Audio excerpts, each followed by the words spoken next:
Hey everybody, welcome to the Dungeoncast. I'm Brian. And I'm Will. This is the podcast where we talk about everything Dungeons and Dragons. And this week we're talking about crystal dragons. Welcome, adventurers, to the Dungeoncast. Hey, Brian. Hey Will. How you doing today? I'm doing great. That's Swell. Good. Fantastic. Fabulous. How are you? I'm doing pretty good. I'm doing all right. Yeah. Great, man. Last time I said I was ready. Last time we talked about a dragon, I said I was ready to talk about fucking dragons. And a lot of people thought I was very surprised that at these comments out here. Something sexual. They did. They really did. I didn't. When you said it, I took you for your meaning. I'm here to debunk the myths. I do want to fuck a dragon. Oh, no. Okay. Welcome to the Dungeoncast, folks. Welcome to Brian demonetizing the podcast on YouTube by dropping F-bombs in the first minute. So, Brian, this is it. The final gem dragon. My final chance to... To what? Oh, no. Well... There's no more after this. Absolutely no more gem dragon content whatsoever. Not at all? No, that's not entirely true. Perhaps Obsidian Dragons or the Ruby Dragon Sardior will get their own episodes soon enough. Ask about Sardior. Yeah, we might do one.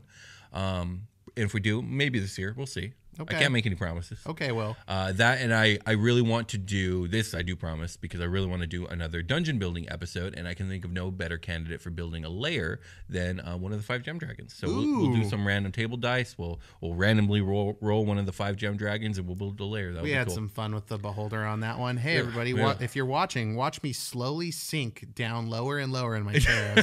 I just discovered the other day that my chair is broken. Oh, no. Yes, it's new chair time. Please subscribe to our Patreon. Please. Okay. Today we're talking about crystal dragons, known to be the friendliest of their kind, which is not hard since we've established the other 4 types of gem dragons. Essentially, hate other people and social situations in general. Crystal dragons, on the other hand, actually enjoy conversing with other creatures, and as one would expect, they are named for their similarity to crystals. Wow. That's weird. I know, Just right? kidding. Any questions before we get into it? How do I fix this chair? Did it just break right now? Like live? I'm taller than you. And you are taller than me. Slightly. Yes. I would say by a good inch. Yeah, sure. Depends on which girl you ask. I mean, all right, let's get into crystal dragons as Brian slowly shrinks. Okay. When they hatch, crystal dragons have dull gray scales with a few white or clear crystalline points, allowing the wormlings to blend into rocky terrain in the face of danger. As they age, their scales turn snow white, then slowly fade to transparency. The oldest crystal dragons have scales of perfect clarity that bend and refract light, sometimes making them difficult to see clearly. Under the light of the moon or stars, they luminesce and sparkle. In bright sunlit light, they have a dazzling brilliance to them. ooh. The radiant energy of the positive plane shimmers in crystal dragon scales. It glows like starlight between their bodies and the spines and horns that hover close to their heads and backs. These horns shift with the dragon's mood, bristling with anger, lying back with fear or suspicion, rippling in side-to-side waves with amusement or joy.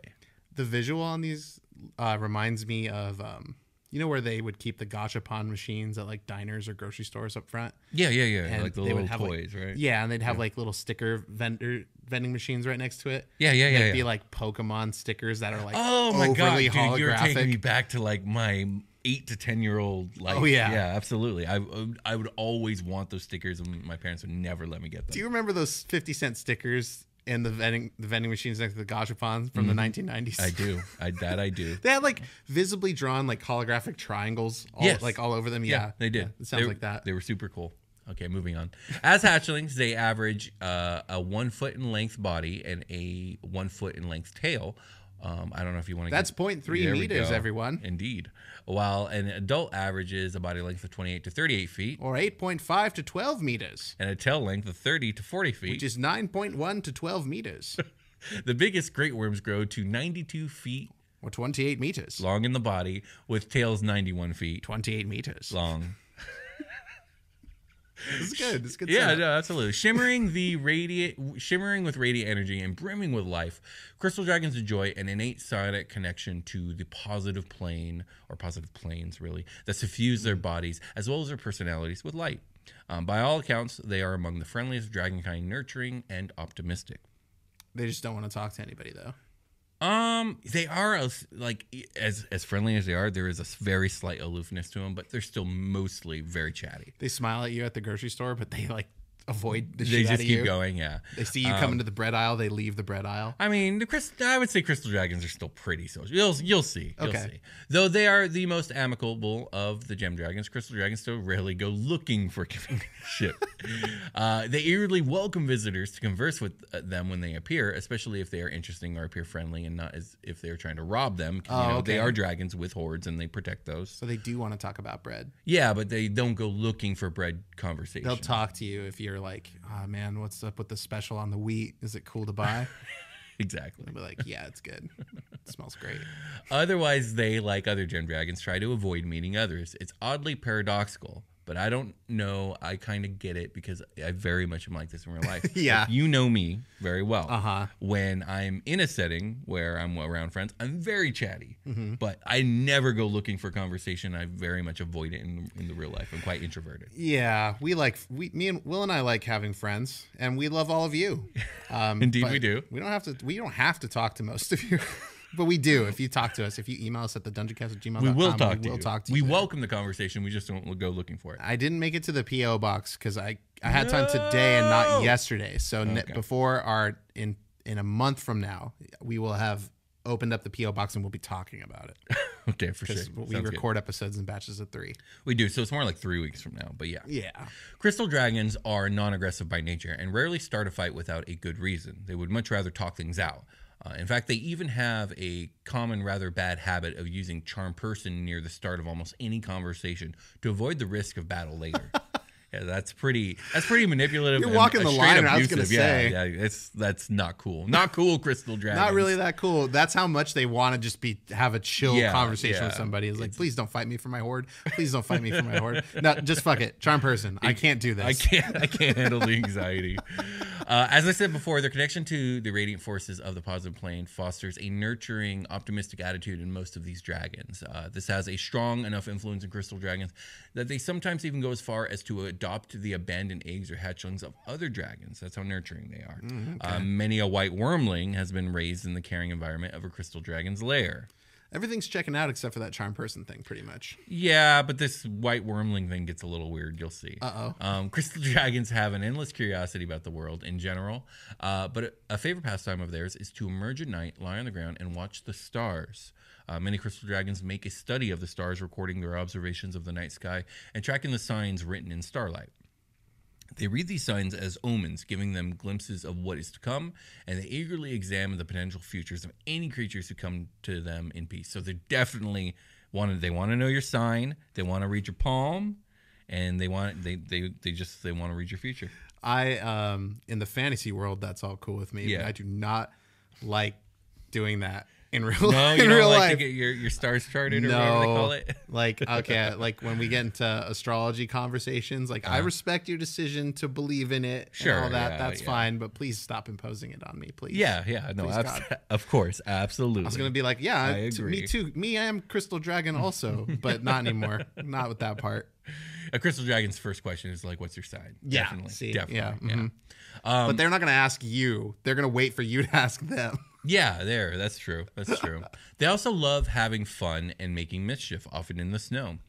Crystal dragons will hurl snowballs at unsuspecting targets. What the fuck?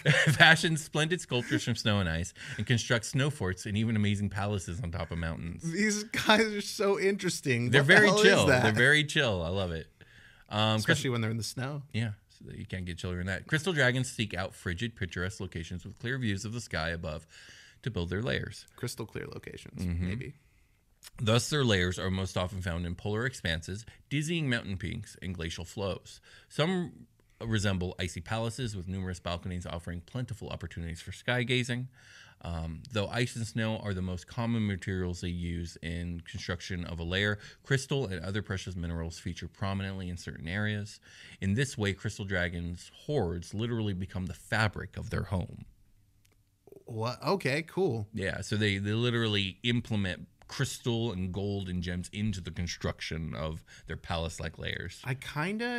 Have I imagined a dragon horde like that? I always imagine them like very smooth carving, like domes kind of shapes in Like yeah. I mean, I think that's common. That would be very common. Maybe like ledges and stuff, like where like tiers of where they put like certain wealth. You know, like it'd be cool if I just like kind of haphazardly threw a chest with like a ton of gold coins spilling out up here on this ledge. You know, like that sort of stuff. Yeah, like where Pirates it's like of the on Caribbean. display. Yeah, I mean, I could see a bronze dragon maybe doing that for sure. But some dragons we've talked about literally like.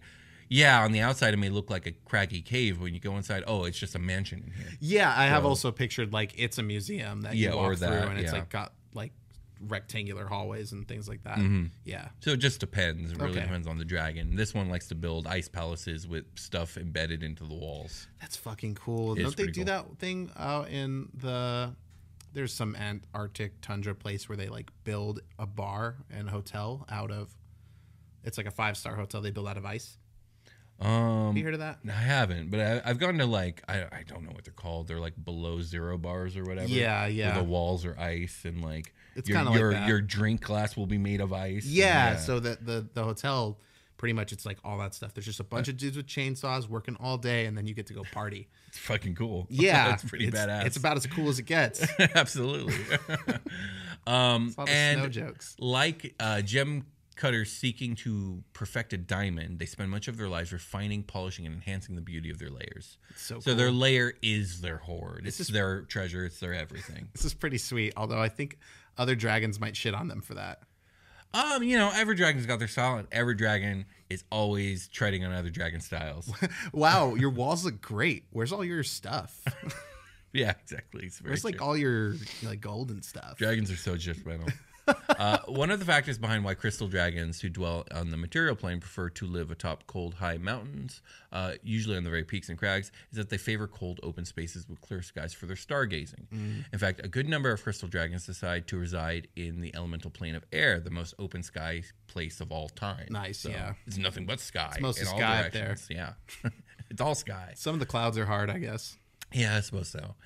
For their treasure hoards, crystal dragons prize diamonds and baubles that refract light, and objects that remind them of the stars, sky, sun, or heavens, and relics that aid in the divinatory arts collections of prophecies.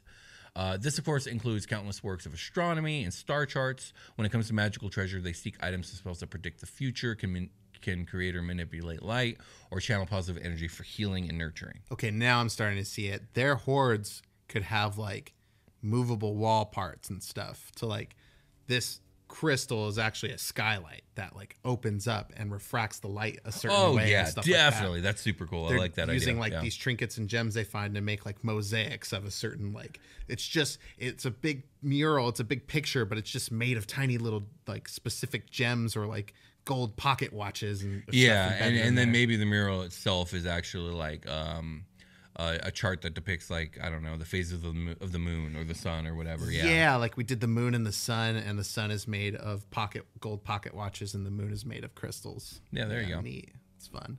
They prioritize beauty over value, so while they adore gemstones of all kinds, they prize fine quartz as highly as cut diamonds. Yeah, it's way cheaper than marble for countertops. Absolutely. Crystal dragons enhance the natural beauty of their layers with the treasures they collect, always trying to display those items they consider most precious in a tasteful and interesting way, and recounting their elaborate histories to visitors whenever possible. Indeed, crystal dragons also see amassing such wonderful hoards as a way to attract new friends to the remote locations that they inhabit.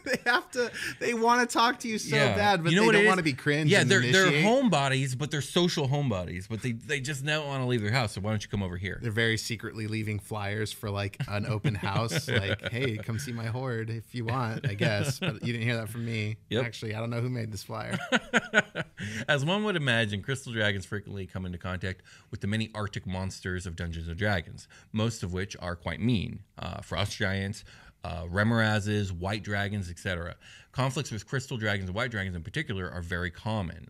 Some white dragons tend to try and hunt down crystal dragons, and crystal dragons have a tendency to adopt young white dragons or even go as far as to steal their eggs. Oh, shoot. This is in an effort to raise them to be friendlier dragons, though if successful, such dragons are incredibly rare. Wow. So they're just they gotta fuck up the Remoraz every once in a while. Huh? Oh yeah, all the time. All the time. I don't think a Remoraz can fuck with them very much. But fucking Remoraz accidentally burrowed into my horde. Time to die. that would be very annoying. Can you imagine a Remoraz infestation? I already hate if I see a single cockroach anywhere near my house. But if a Remoraz got in, you see I'd one be mad. Remoraz, you better check under the fucking cabinets, my dude. You get a pretty bad burn from those guys, right? That's true, but even if you're a crystal dragon, you might still like take some fire damage. But they don't resist fire damage. I don't. Good but thing they're in goddamn D&D land, dragon. you just get to go to sleep to like cure your 3rd degree burn. True that. Also, crystal dragons can fucking fly, so the Remoraz can't really get to them. They can fucking fly, but can they fly and fuck? I'm sure they can do both. Yeah. God damn it. Dragons are horny. That they are. Hey, are gem dragons horny? It doesn't really talk much about the horniness level. I know they make things horny, like in the local area. A lot of the horniness lore is from like the old editions. Yeah. Well, that's been embodied in the culture of the game. Sure. You cannot meme away from horny bards. If you're in the meme game, you see it. Yeah, it's true. That being said, I think the gem dragons are the least horny of the 3 major dragon types. Crystal dragons are so horny, but they can't ask anyone for any sort of anything. They have to wait for someone to show up and offer it to them. Yeah, exactly. And despite their general friendliness, crystal dragons carry quite a strong animosity towards giants of all kinds. Frost giants being the ones they interact with the most. This animosity towards giant kind is due to their common attempts to enslave crystal dragons. What? So I don't know if you remember. They do enslave white dragons, right? Well, kind of. Frost dragons have a whole thing about dominating other creatures and keeping them as brutally abused pets. Mostly Remorazes. Yeah. But also anything they can get their hands on. So yes, a young white dragon would be prey to that. Where was I? And white dragons, being as cruel and evil as they tend to be, have been known to actually aid frost giants in discovering crystal giant slayers to capture their young. Oh, so yeah, bummer. crystal dragons have some serious enemies in their domains. I smelled some riches. Yeah, across the sea. Mm-hmm. And of course, so like frost giants hate crystal giants because crystal giants are good. Crystal giants? Crystal dragons. Can you imagine crystal giants? They should add crystal giants to this game. That'd be really cool. The giants and dragons fuse. No, but crystal dragons and giants have a lot of animosity just because of the whole child stealing thing, and then the fact that crystal dragons are very nurturing and they don't appreciate the pillaging that frost giants do. Yeah. And then the same goes for white dragons. So the fact that those two can team up against them is pretty bad news for the crystal dragon. That is bad. Mm-hmm. They're solitary, right? Like unless they have a little family. Yes, like all dragons or most dragons, crystal dragons do tend to be solitary unless they have a family. Mm. So although crystal dragons have a tendency to be a little irresponsible with their young, they are by all measures fairly good parents, nurturing and communicative, supportive in their child's endeavors and pursuits of their curiosity. Damn, you gotta watch your kid. Yeah, because some fucking giants are gonna come. They're gonna try and come enslave you. Yeah, man, it's not even dragons are safe from D&D's hatred of children. It's so true. It's so true. The breath weapon of a crystal dragon is likely the most beautiful of all dragons to behold, though you are just as likely to not want to be hit by it. Okay. Older editions describe crystal dragon breath as a cloud of glowing shards forming a cone of light up to 50 to 60 feet. That's 15 to 18 meters. In length. The shards strike and harm all those caught in the blast, but the real danger being the dazzling and brilliant white light they emit, which blinds opponents caught within it for up to an hour. The crystal dragon's breath is as bright as daylight and can be observed for miles around. That's awesome. Yeah, it's really cool. But 5e's changed it, of course. So 5e's changed this up in an interesting way, I'll say. Instead of actual shards of crystal, the breath seems to be pure radiance from the positive plane itself, doing massive radiant damage and healing the crystal dragon as it absorbs the residual positive energy of its breath into itself. What? So it's got a self-healing breath attack. Self-healing breath. Yeah, it's breathing its own CO2. When you say positive planes, I feel like I have an okay picture of what that means, but what does that mean exactly? So what I think Fizban's means when they say it is the lower planes and the upper planes kind of exist on this axis and this divider between them. So it's like picture each plane of existence as its own island. You're gonna make some people really mad right now. Oh yeah, definitely. Will, they're bubbles. Yeah, or bubbles, sure. They could be bubbles, islands, whatever. No, this Will, is a fucking metaphor. Static spheres, Will. So, like, if you were to picture each plane of existence as its own island, which is not accurate because they're infinite planes unto themselves, but if you did picture them that way, the ocean between them would be the positive plane. Okay. Now, you can't really, as far as I know, you can't really go to this area. But it's just the energy between. Exactly. Thank you. So, like, within this, if they were floating in the soup, as you are saying, then those planes would be like Mount Celestia and stuff. Exactly. Mount Celestia and Eastgard and others, Arvander, stuff like that. Okay. Where was I? Sorry. No, you're good. I thought that would be pertinent. Yeah, no, it is. It is. Crystal dragons have a natural inclination towards enchantment, healing, and divination spells as they grow older and wiser. And of course, as proper gem dragons, they have many psionic spell-like abilities as well. Very old crystal dragons gain a unique power called luck scale. Once a day, they can enchant one of their own scales as if it was a stone of good luck for 9 to 12 hours according to its age. Stone of good luck is an item that you can get in this game. While this polished agate is on your person, you gain a +1 bonus to ability checks and saving throws. That's dope. So crystal dragons can just make these once a day, just plucking a scale off their body. Oh, I was thinking. That's not what I was thinking. What were you thinking? Poop. Oh, God. When enjoying the company of especially friendly visitors, a very old or older crystal dragon might gift them one of these luck scales. Can you imagine they're like grooming themselves like a cat, and then they have to... Oh, it seems I've produced a luck scale. Here, you can have it. Like, oh, no, thank you. Like, cats are super chill, and then all of a sudden they just start retching, and they look horrifying. Like, can you imagine a dragon doing that? Yes. Just, like, flying through the air and, like, having to land? Yes, I can see that. I need to stop making that sound in the mic. Sorry. That's cool, man. Luck? Okay, I have a quick, like, sort of blanket D&D question about luck. Okay. Luck seems to be, like, one of the most powerful things in the game. Is that like a reflection of that we're playing a game that involves dice and luck? Well, I mean, are you talking about like the lucky feet? There's a lucky feet and like halflings and like luck items and stuff like that being embedded into the culture of like the writing. I don't know if it has anything to do with the game. I think in a lot of superstitious cultures, I think luck plays a big factor in a lot of the beliefs. And, you know, D&D is full of omens and prophecy and, it's baked into the game. It's baked into the game. I will say this. It's probably considered OP or a very, very good things to invest into because the game itself is based off luck. So, like, if you boost your luck in-game, it also boosts your luck out of character, which, you know, makes the rolls go more your way, which seems very powerful. Yes. Okay. Yeah. I just feel like it just is so intentional and it keeps coming up even in the new writing. Is. Yeah. I never really gave it much thoughts, but possibly. And aren't like in Lord of the Rings, aren't hobbits like naturally lucky, or is it something about Bilbo? I think that's more something about Bilbo, but I don't know. Maybe like maybe so Tolkien wrote the hobbits as being lucky because, you know, they're the underdogs, and, you know, I don't think a little extra. Yeah, I don't think there was anything supernatural or anything. It might have just been a narrative device, and then that then translated later when Dungeons and Dragons decided to make a race based off the hobbits from Lord of the Rings. So. Yeah, because Gandalf's like, I don't know, he's got those intangibles. Basically, that's exactly what he said. Basically, so fun facts about crystal dragons: they favor a diet of gemstones and metal ores over any other foods, but can actually subsist on the elemental matter of air with no issues.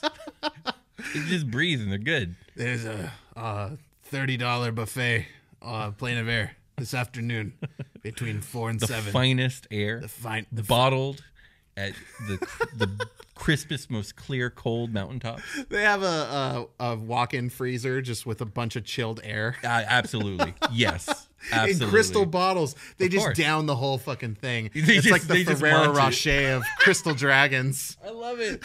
Yes, absolutely. I can't have too many of these.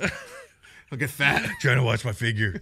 Oh gosh, I forgot that this was coming up. Yeah, I've been watching that on the teleprompter. Slowly creep. We Fizban's Treasury Dragons has been kind enough to give us a named version or a unique named dragon for each gem dragon type. Fizban, and we have come to the Crystal Dragons one. Here we go.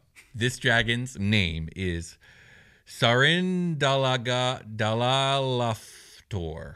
But luckily, this adult crystal dragon is also known as Lady Gemcloak, and that's what she's going to be called for the rest of this Why episode. have both? I'm sure I'll find out. One's her dragon name, and the other's like, well, we can't pronounce that because we're humans. No one can say that. Yeah, so we're calling you Lady Gemcloak. Other dragons can't say that either. Exactly. Sarindalagloth, or is it Tor. Fa, like GH?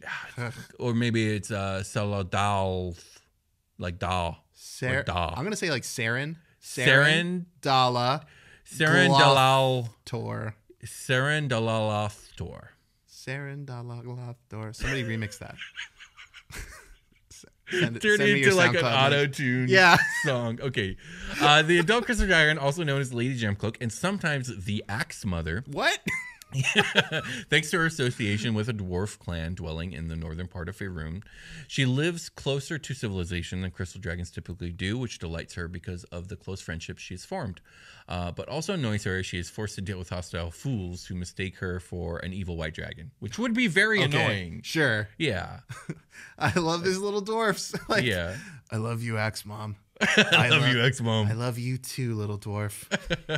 Having earned the enmity of the ancient red dragon, Klauth, that's a much easier name to say, Lady Gemcloak is exploring the possibility of establishing close ties between her dwarf allies and a group of Azers on the elemental plane of fire. In the meantime, she's trying to protect her dwarf allies from the schemes of a hostile mining cartel. Say what? Yeah. If that's not an adventure hook, I don't know what is. Yeah, straight up. So any questions about crystal dragons before you illuminate the stat block and the layer actions and all that jazz? What's the genie say? Let's ruminate whilst I illuminate on the fucking... Have you been watching Aladdin lately? Nope. No? That's why I can't do the quote right. Okay, fair. That's my favorite Disney movie. I don't know if you it's know very good. I enjoyed Aladdin quite a bit. I was obsessed as a child. Let's take a short rest. Oh, yeah, we do that here. Shout out to the team of Gorgon. Shout out to the team of Gorgon. Oh, yeah. Shout out to the team of Gorgon. Shout out to the team of Gorgon. Oh, yeah. We've returned. Indeed we have. I figured out that it's the certain way I sit in my chair that makes it shrink. So I need to not do that. So it's not totally broken, but please. It's half broken. Consider subscribing to our Patreon because help us get Brian a new chair. Straight up, we use that money for things we need. Indeed we do. That's what we do. I mean, we bought... Where do we start? We recorded the show on our phones. Oh my god! In the beginning, we did that for a long time, dude. Yes, we did that for a fair amount until we got a Patreon, and then money started coming. I was like, dude, we could buy a camera. Yeah, like, we could buy better microphones, mic stands, so, a table. A big thank you to everyone that subscribes to Patreon, because when we need to do something, and it comes up more often than you'd think, pretty much all the time. Every single month we're doing something. That's how we do it. So thank you. Indeed. Thank you so much for making the show what it is. Okay, so that's patreon.com/Dungeoncast, in case I didn't say that and it's not obvious. But where do we need to be right now? In a lair? I think in the lair of a crystal dragon? I think so. Let's talk about it. Is it big? Let's find out. They usually are. Crystal dragons dwell in cold regions where they construct ice and snow structures reminiscent of castles, but open to... Okay, let's just get into the lair actions. I mean, that sounded nice, but yeah. Yeah, we read all that. The challenge rating of a legendary crystal dragon increases by 1 when it's encountered. It's in its lair. I feel like it should be more than that. Lairs are pretty. I think nasty. When it comes to challenge ratings, there are more guidelines. You know, it's not a hard number that you just 100% trust. Like parlay. Mm-hmm. On initiative counts of 20, losing initiative ties, the dragon can take one of the following lair actions. The dragon can't take the same lair action twice in same lair action 2 rounds in a row. Beguiling Whisper. The dragon telepathically whispers to one creature within range of the dragon's telepathy. The creature must succeed on a DC 15 wisdom saving throw or be charmed. Oh, there it is. Yes. If a creature's charmed, they can attack the charmer or target the charmer with harmful abilities or magic effects knowingly. The charmer has advantage on any ability check to interact socially with that creature. That's by the dragon until initiative count of 20 on the next round. A creature charmed in this way obeys to the best of its ability, any command the dragon issues that isn't directly harmful to the creature. Yeah, so here's a question. Yes. Because, layer actions are very much tied to the initiative count, right? Are layer actions only possible to be taken when combat has been initiated? Or does it just make more sense for them to be able to do this out of combat whenever they feel like it? So that's the gray area I find with players a lot is like, okay, like the scene is building up. We're approaching the monster. Yeah. And it's like, how much time is going by? And I'm like, well, it'll take them about a minute to get up this cliff face to like look down on the nest of the rock or whatever it is that they're doing, right? Yeah, sure. So yes, I would say I would treat it more like how much time is elapsing and like, does it make sense to do this thing outside of combat? If you're in the lair and you're not officially like, I don't have players roll initiative until they do a fight thing. Where until like, okay, you both are aware of each other. You both are attacking each other or combat is initiated. So because my first thought with this is like, yeah, if the crystal dragon knows that they're in the lair, the minute they step in the lair, he's going to start popping by Guiling Whisper. Yeah. Say, hey, leave. I think it would be narratively more interesting to follow that than mechanically. Yeah. I would think if the dragon is doing something like blatantly harmful with the party's knowledge, then I would call for initiative. Yeah, no, absolutely. I agree. I just think that they should be able to like do this outside of combat. But it does say that these layer actions occur on an initiative count of 20. Yeah. I also with my initiative, the way I run initiative is like if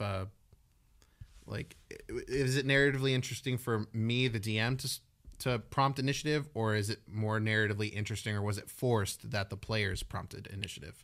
So I always consider those things as well. Okay. So we've got ice passage. The dragon can open a passage through a wall of ice or snow that is up to 5 feet thick, creating an opening up to 30 feet wide and high.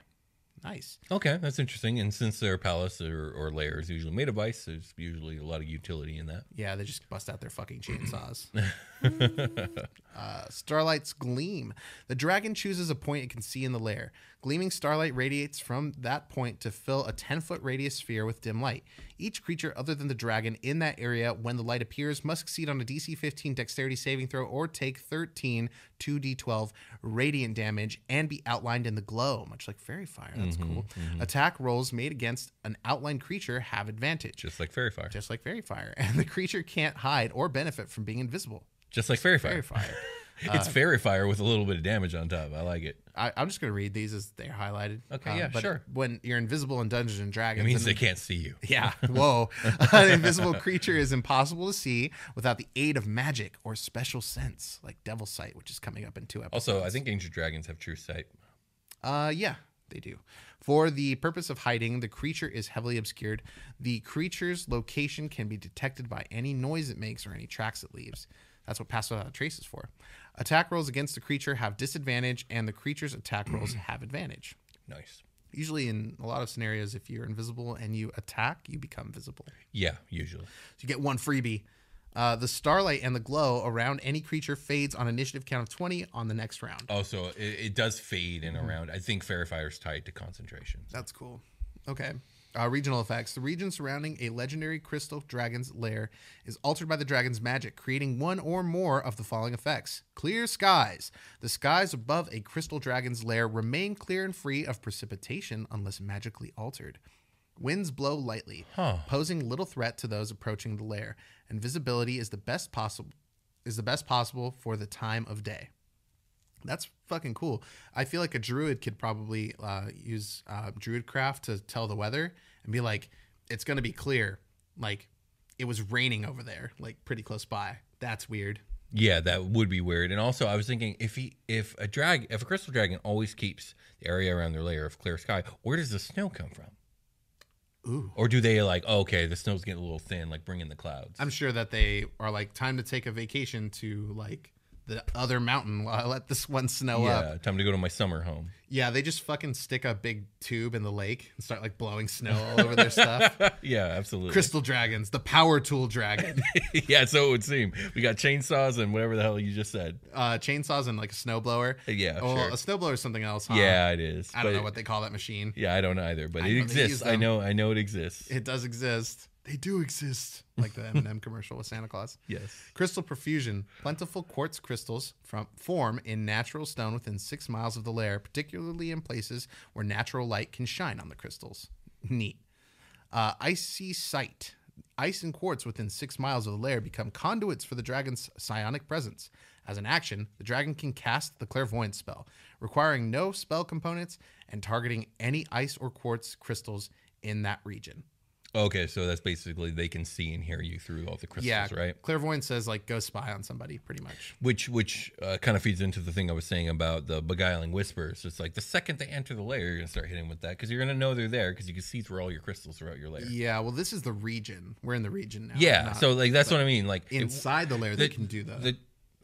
Yeah, the beguiling whisper part. But what I'm trying to say is like the crystal dragon's going to know you're coming before you ever get there. Yeah, because you got to go through the region. So it's not home. This is not home. That's true. But you're right. It's hard to sneak up on these guys. That's on purpose. Yeah. Icy sight, I just did. Positive energy. Any creature that finishes a long rest within 6 miles of the lair regains 2 additional spent hit dice. That's cool. Because on long rest, you only regain half of your spent hit dice, right? Or up to half of your total spent hit dice? Yes. Or is it just total hit dice? No. It's half of your total.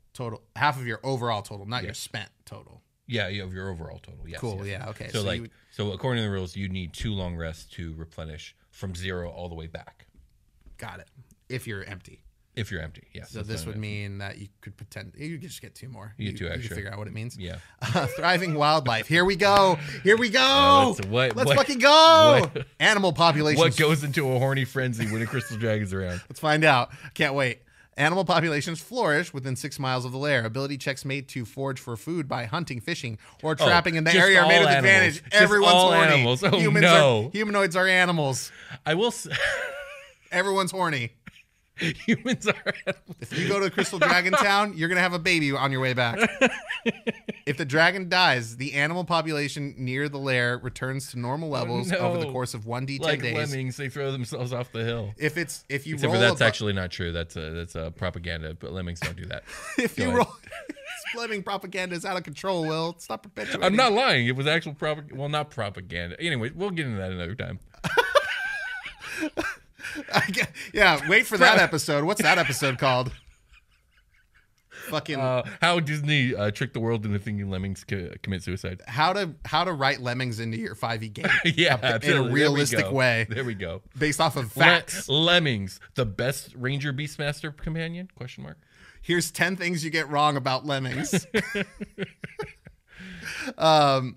If you roll above a 4 on this 1d10, you need to see a doctor.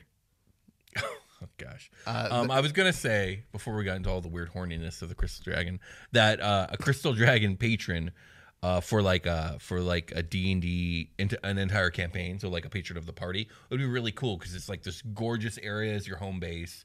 You get extra healing while you're there, and Crystal Dragons just seem cool. Yeah. Sure. But continue. If you're having problems with your libido, you're really into it. You guys get the idea. Existing abundance of quartz crystal remains, but the new crystals form at a normal rate. So, all right, let's talk about the stat block. Yeah, let's do it. Ancient crystal dragons. This is a gargantuan dragon of gem, which is typically chaotic neutral. There were a lot of good things in there, but they were all very selfishly sort of motivated. So, True that. Armor class is 20 natural armor. Very strong. HP is 222, a very solid number. It is. What's the challenge rating on this bad boy? That's way down here at 19. Oh, okay, it's a little lower. 20 in its lair. 222 feels low to me. Maybe it's just because in Super Quest all the numbers have just gotten crazy out of control. Check out our actual play campaign, Super Quest Saga. Yeah, we've been doing it for 3 years, and we're in the final arc now. Yeah. This HP is 222 or 12d20. Plus 96. It's got a 40-foot walking speed with a burrowing speed of 40 feet, a climbing speed of 40 feet, and a flying speed of 80 feet. But it can't swim. This one don't swim. This dog don't swim. We got strength of +7, dex of +1. Do I do both? I can never remember. Do I do both numbers or you one? Do number? whatever you want, man. I'm gonna do whatever I want. Strength is 25 at a +7. Dex is 12 with a +1. Con is 26 at a +8. Intelligence is 20 at a +5. It's a beefy boy. Yes. Like, it's a stocky lad. Mm-hmm. Okay. Wisdom is 16 at a +3. Charisma is 21 at a +5. And Very God, buff its stats. personality is just so good. So great. Doesn't need to be either because it could just charm you. It's true. I guess to be charming, you need the force of personality to do those kinds of magics. Saving throws is going to be Dex +7, Con +14, Wisdom +9, and Charisma +11. Charisma. Skills: Perception +15, Stealth +13, Survival +9. Very beef. Damage resistance to cold and radiant. That's interesting. It's always nice when they get 2. Well, I Yeah. mean, for a dungeon master, not for the players. Yeah. Get out, clerics. Fuck off. Yeah, seriously. Senses is blind sight, 60 feet, dark vision, 120 feet, passive perception of 25. The languages it can speak are common, draconic, and it has telepathy of 120 feet, so it can talk to anybody.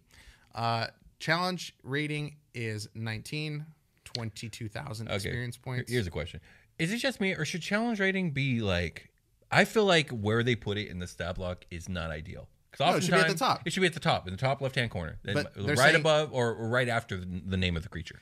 Yeah, it's kind of saying, like, here's all the statistical things. Because of this, we're totaling it at a 19. Yeah, but the thing is, like, at a quick glance, when I'm trying to find a monster, whether I'm looking for a particular monster or I want to reskin something, oftentimes, okay, so I reskin a lot, not just because of Super Quest Saga, it's just what I tend to do.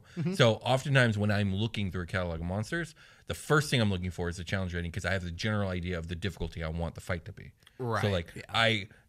there oftentimes in these books there is a glossary in the back that you can look at, which is nice. It's just, it would be cool if I could quickly look at the stat block and just bam, see it instead of having to be like, fuck, where is it? Oh, there it is. I wish the digital monster manual could sort all the monsters by different categories as well. There's apps that do that. D&D So Beyond needs to hire us. if you want to, I don't know how to code, so maybe No, but ideas, man. We got them. just pump the show, okay? You can have it. Just pump the show. People don't know about us. Let's see, where are we at? Oh, proficiency bonus was +6. Yeah, but there are apps that sort by challenge rating. Yeah, I like, there are options. I'm just saying it's poor design. I would like it to be in-house. Yeah. Yeah. And maybe there is, and I don't know what I'm talking about, but probably not. I haven't actually been in the digital monster manual in a while. I usually still like to use the paper book for some reason. I don't know why. I think it's because I have like my player's character sheets up in like 4 different tabs usually, and then Right. like my notes are up here, and then it's cool to just have the book with a bunch of tabs Yeah, in yeah. it. You So can just use flip both to. simultaneously. Yeah. Okay. So let's continue on. We have also this challenge rating thing that you're talking about. I think part of the reason they put it here is because they don't want to put so much emphasis on it. Like, it's here because it's like it's the middle of the stat. It's not important. Yeah, but it's important enough for me to use. Like, I use it as a tool. No, you're right. And like, You're I right. doubt I'm the only one. I'm saying that they don't think it's important. Okay, well, they're wrong. It is. Yeah, they're wrong. Legendary resistance 3 times a day. If the dragon fails a saving throw, it can choose to succeed all instead. dragons get that. We get skip. All no, dragons it get might that. be somebody's first epi. Fine. That's okay. why we read all this All stuff. right. You're right. Actions: multi-attack. The dragon makes 1 bite attack and 2 claw attacks. Slash. Bite. Melee weapon attack is +13 to hit with a reach of 15 feet on 1 target. It's going to do 18 or 2d10 +7 piercing damage, +9, 2d8 radiant damage. So it's dealing radiant damage. It's resisting radiant damage. It's so super cool. Claw is a melee weapon attack with +13 to hit in a reach of 10 feet. 1 target is going to be a hit for 14 or 2d6 +7 slashing damage. So, like, theoretically, if all 3 of its attack hits in a single round, it dished out 46 damage. Feels a little low Yeah. for an ancient dragon. You know what I mean? You Considering like HPs towards the end of this damn game. I know you're doing like a third of a Yeah, fighter's and then like HP. all 4 party members get to come out and fucking supernova, you know, with all their ability scores or all their abilities. But anyways, I digress. Go I ahead. mean, there's still legendary actions, so you could theoretically do a that bunch helps. of extra claws. Yeah. Plus layer actions. Scintillating breath is a recharge of 5 to 6.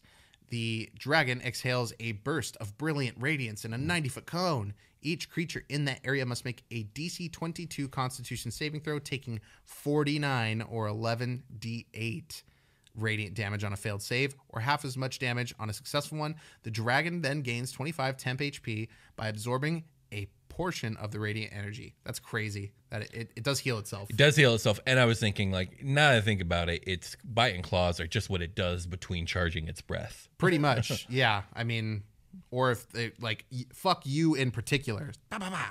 That's Like, true. Yeah. There's always that. Spellcasting psionics.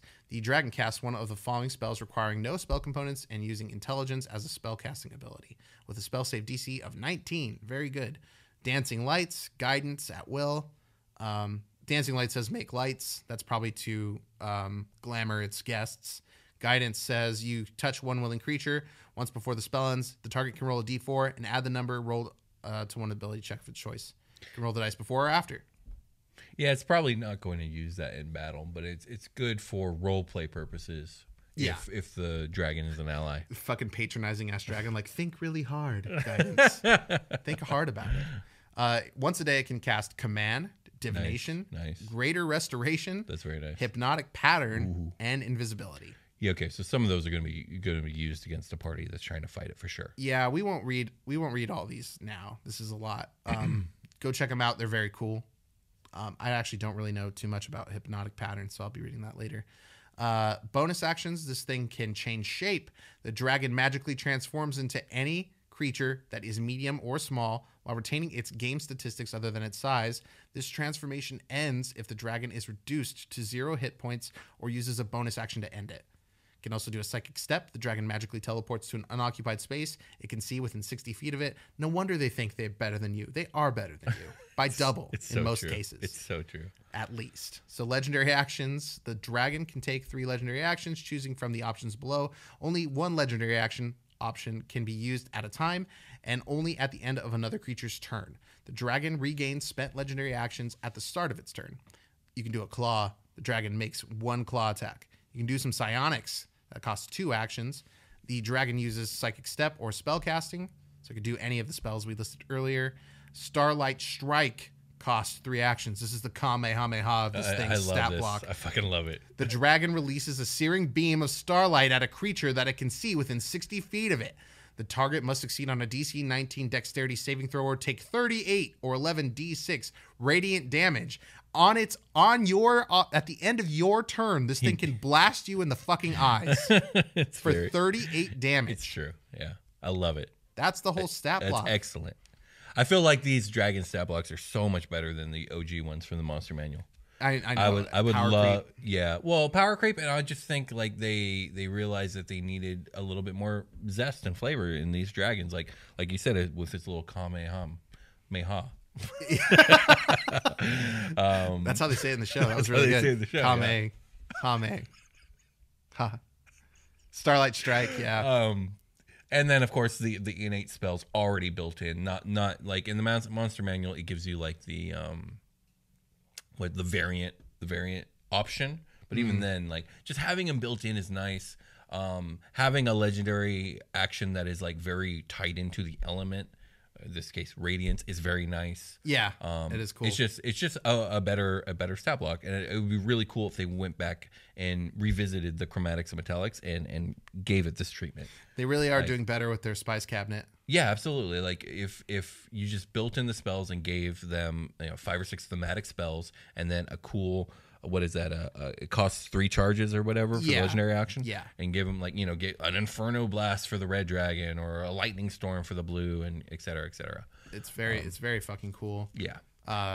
What does the Starlight Strike look like to you? Because I did picture my dragon getting up on its hind legs and unfurling its wings in like the full span and just like fucking holding that Hadouken style That'd be blast. super cool. Or I pictured it like bursting out of its chest too, like Iron Man. So I've been playing a lot of Elden Ring lately, and there is, spoiler for Elden Ring, mild spoiler for a boss that you have a choice to fight if you find them. There's a lot of dragons in Elden Ring, and there's a particular dragon.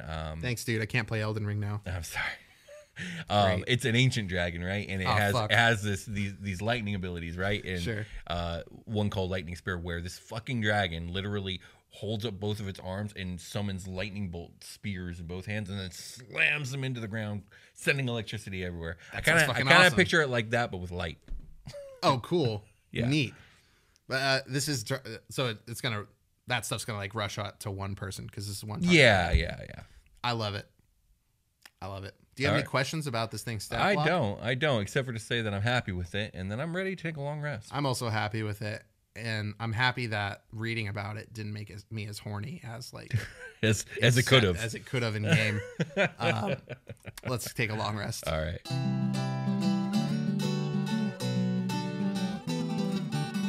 Shout out to Demon Gorgon. Oh, yeah. Hey, everybody. Welcome to the long rest. This is the part of the show where we talk about a bunch of stuff here.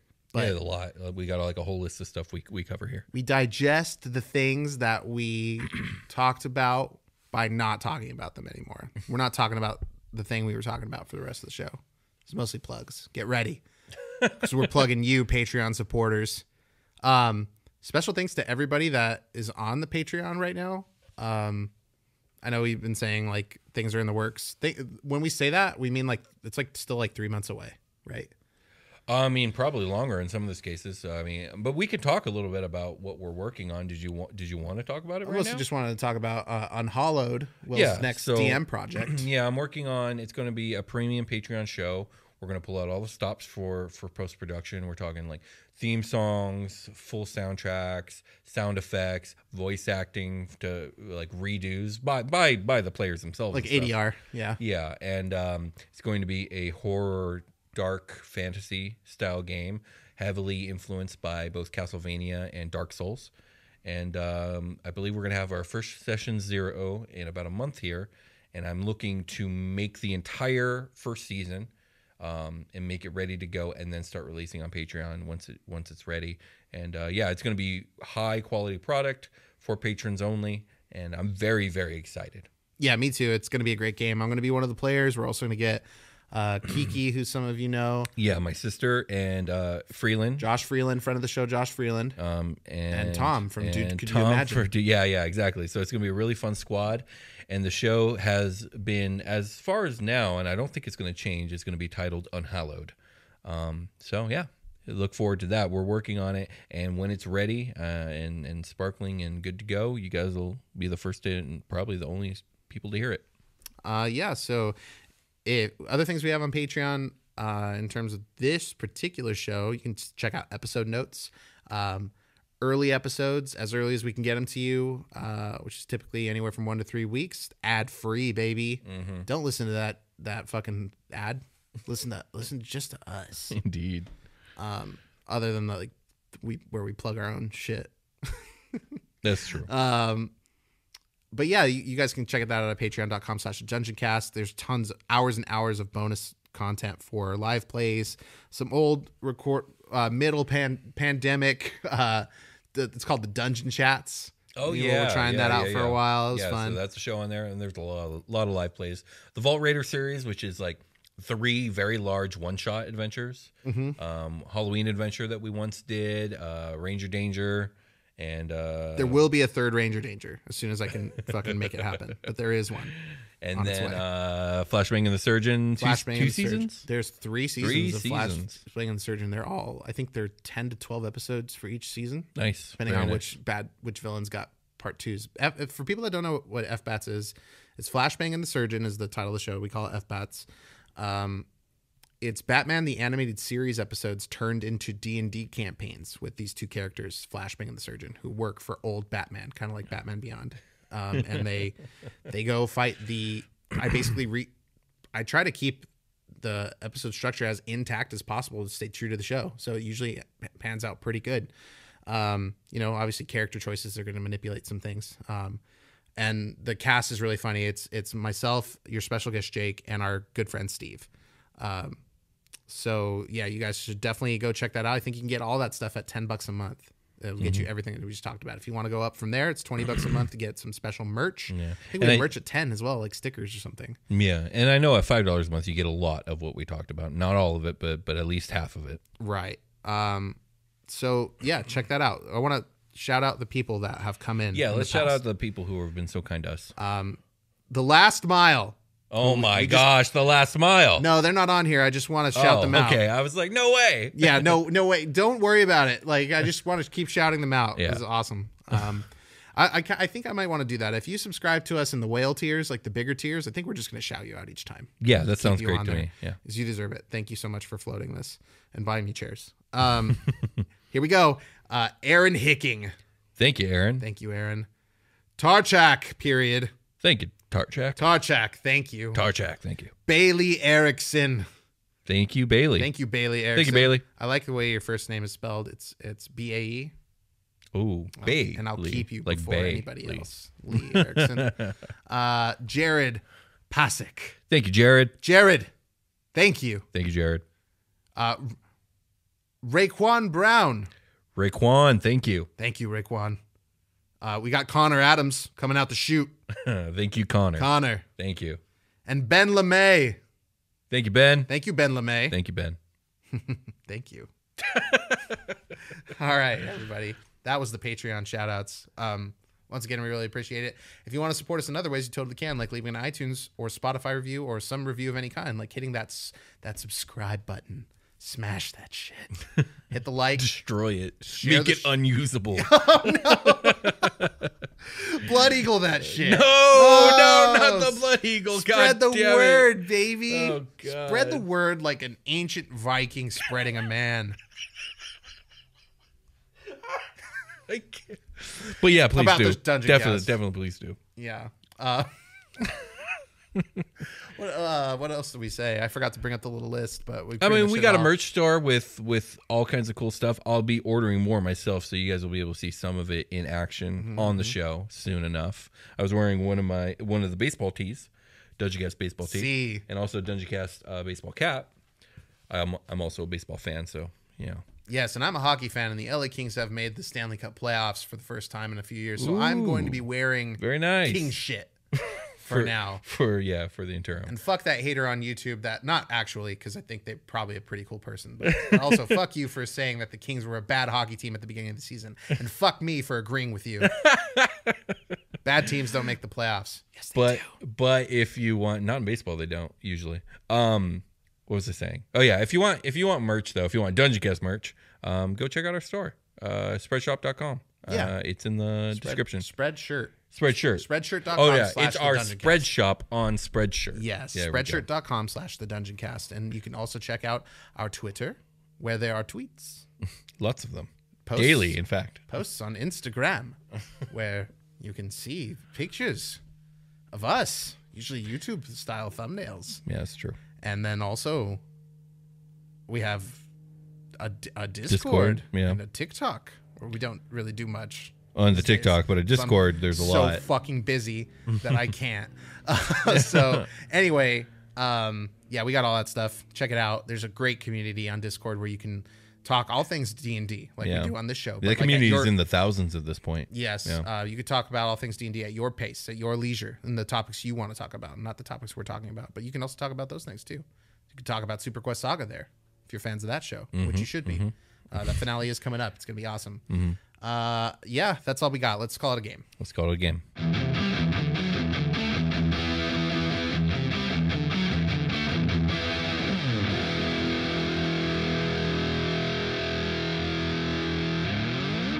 The Dungeoncast.